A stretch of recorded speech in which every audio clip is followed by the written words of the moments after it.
The new Volvo EX30 is not a game-changing SUV, but I do think it's the most promising vehicle in the brand's lineup. Over the last decade, Volvo has done a remarkable job of regaining relevance. I think they've had this consistent growth because, for the most part, they've given the people what they've asked for. Elegant, upscale designs inside and out, sometimes quirky features, good value among luxury cars, and enough versatility to work for a lot of families. But what about Scandinavian charm? I think some of that lives on in their new cars, yet character really isn't a driving force in their lineup. In some ways, I think the Volvo EX30 changes that. This is goofy, yet functional, safe, but insane! Oh my god. That was the first time that I actually tapped on this throttle. Oh my. And it comes in under 50 grand, fully loaded. Before we dive in, if you enjoy fun, detailed car content, consider subscribing, hitting the notification bell. Thank you. I'd also like to thank the knowledgeable people at Royal South Volvo in Bloomington, Indiana for letting me test drive an EX30. The staff there are honest and helpful. If you're in the market, check them out. Let's get this out of the way. I know there are some internet detectives out there who only clicked on this video to inform us that this is a Chinese car, which means it's scary and communist. Hey, it was a joke. It was a joke. You're crazy, man. Ah! Here's the truth. Volvo is owned by a Chinese holding company, Geely. Before that, they were owned by Ford. This is not a new concept, but what about the EX30 in particular? This utilizes the SEA platform. It was developed by Zeekr Automotive Europe, which is based in Sweden, but the company Zeekr is Chinese. And the platform is made for Geely, who is going to use it in a lot of different cars. When it comes to the particulars on the EX30, inside and out, this was designed by Volvo in Sweden. Where is it built? Well, currently China, as this VIN points out. But soon, all the cars coming to North America will be built in Belgium. The origin story here is as convoluted as filing taxes in the US. But what really matters is, does this feel like a Volvo? And to me, it looks like one. We have that same understated design language that I'm personally a big fan of. And while I think this shape is pretty boring, I'm digging the sharp lines and lighting. Let me know your thoughts. Now, this is supposed to be a small SUV, but I wasn't prepared for how small this would be. While it carries a long wheelbase, dimensionally this doesn't match a lot of subcompact crossovers. It tries not to waste space, and it also tries to minimize waste with the usage of recycled materials. The eco-friendly theme continues on the inside, where honestly it feels like I'm sitting inside of an IKEA set. Like a Volvo, it also feels pretty well put together in most places. The vents here are a little bit flimsy, but I mean, overall, this feels like an affordable luxury car, and I think the design is aesthetically pleasing too. I like that maybe the exterior color here is a bit boring, but the interior can be had with some unique looks. I like the combination of synthetic leathers and cloths and whatever these materials are. It looks good. But there are some glaring flaws, figuratively and literally. The Harman Kardon badge reflects onto the windshield. It feels like I have a secondary head-up display. Well, actually I don't have a head-up display to begin with. All of your tech is really just centered into this one big screen. This unit does have a good response time, the resolution is great, but the control layout is ass backwards. Every climate control adjustment requires more than one step. Not all of the adjustments are available on the same screen either. There's no volume dial or a volume slider. That also requires 2 steps to use. And as you may have assumed, all of your gauge cluster stuff is done just at the top of this display. Thankfully, they did leave a dedicated capacitive button for the defroster on the ceiling. I also find one thing really funny here. They chose to redesign the seat controls into one button.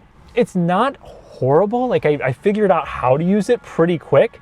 You have to tap the inside button to cycle through your lumbar, basic, and tilt adjustments. But it still took me about 3 times as long to just get the seat to the position that I want it in. And this doesn't have any aesthetic benefit because you only see them when you're getting in and out of the car.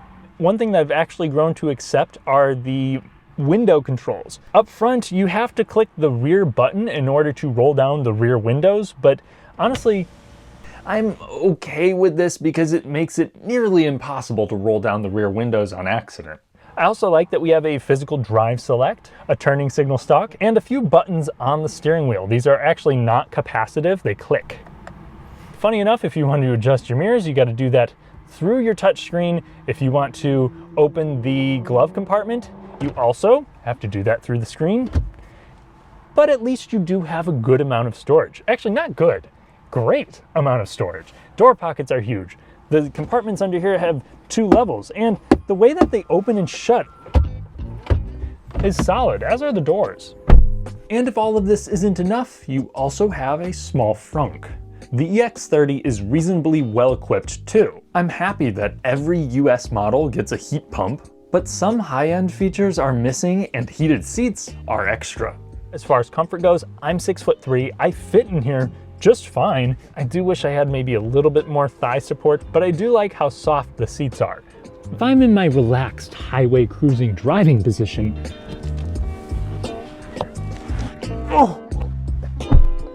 sitting behind myself is not recommended.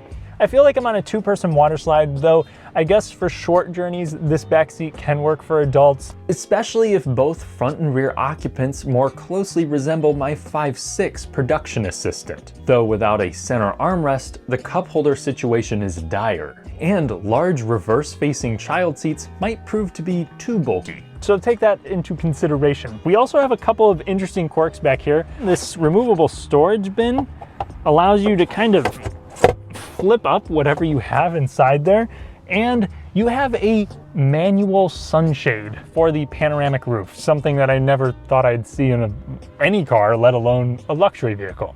I guess that does mean there's one less thing to break. Cargo space here is limited in height and length, and a little bit in width too, but this boxy shape does make for a usable trunk, and you can drop the floor down to get even more space.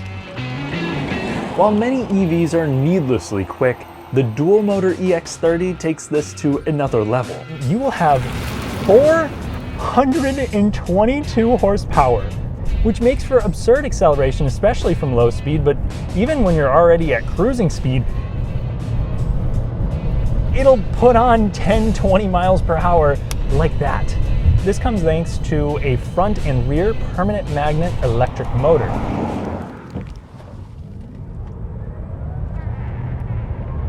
0-60 comes up in 3.5 seconds. I don't think that there is a single other vehicle that you can buy new for under 50 grand that can do that. And this one can also haul a family and clean up your conscience. If you don't need this much speed or all-wheel drive, you can go with the rear-wheel drive model that will be coming to the North American market sometime this year. That should make around 270 horsepower and offer a little bit more range. Hopefully cars will start shipping with the Tesla port this year, but this one still has the CCS port as well. The 69 kilowatt hour pack is not the largest around. I think when you're trying to make a more affordable EV, it's okay to go with a smaller battery, but I'd like to see higher charging rates to compensate. The 153 kilowatt max speed is unimpressive by today's standards, though in the real world this was able to juice up from 10 to 80% in 30 minutes. Not bad, but a Kia EV6 can provide much more range in the same amount of time. Now you might think that with this much straight line capability, the car should at least hold its own through corners. But you would be very wrong. To start things off, the brakes are a little mushy. They still work, they're fine. I think the more spooky thing here is the steering. You have the ability to change it from soft, medium, or firm, which definitely affects your weight. But even in the firm mode, it does not build up really at all in weight. The square steering wheel is also a little bit of an odd sensation.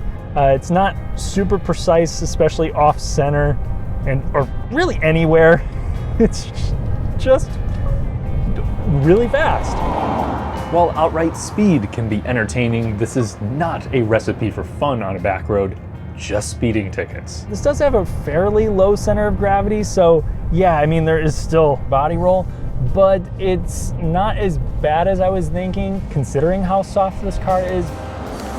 I think based on the looks, I was expecting this to handle more like a fun city car, but in reality, it just feels like you're driving a small hatchback after taking 3 oxycodones. I can't feel anything, so maybe it's not all that sharp, but it's sheltering me pretty well over small to medium-sized imperfections. The big stuff doesn't work itself into the cabin all that much either. This is a very forgiving car, but for a vehicle with this kind of power output, it really should have, or at least offer, adaptive damping so that people have better control over all of this Swedish muscle. So long as you're not worried about range, the EX30 does a good job of cruising on the highway. Sound levels in here are fine for a vehicle that still costs, again, under 50 grand. It's got pretty good lane centering, and adaptive cruise is also seamless. The one-pedal braking mode is also smooth, though less aggressive than what you may be used to with other EVs, including the XC40. You know what, I almost forgot about this sound system. It is essentially just a Harman Kardon soundbar up front with a subwoofer in the back and a couple door speakers for the rear passengers. It's nowhere near as good at giving you that like surround sound experience that you would get with some of the other high-end Volvo systems. However, I think it gets the job done. For rear seat passengers, you might want to turn down the subwoofer or else it'll really overpower the sound for them. But yeah, I think that was a unique way to cut costs, and I don't think it ruined the stereo in the process. What's really frustrating is that almost all the time, whenever I actually need to use this screen to do something, to change a function, the car gets mad at me for not paying attention. You were the one who gave me this screen to do everything on. I can't be as attentive as I want to be. On top of this, even after toggling off speed limit warnings, it still beeps at me every time it reads any sign with a number on it, regardless of my velocity. The tech makes me wonder how well this will age. Now, it is far too soon for me to comment on reliability, but quite a few Volvo owners as of late have been struggling with electrical problems in other models.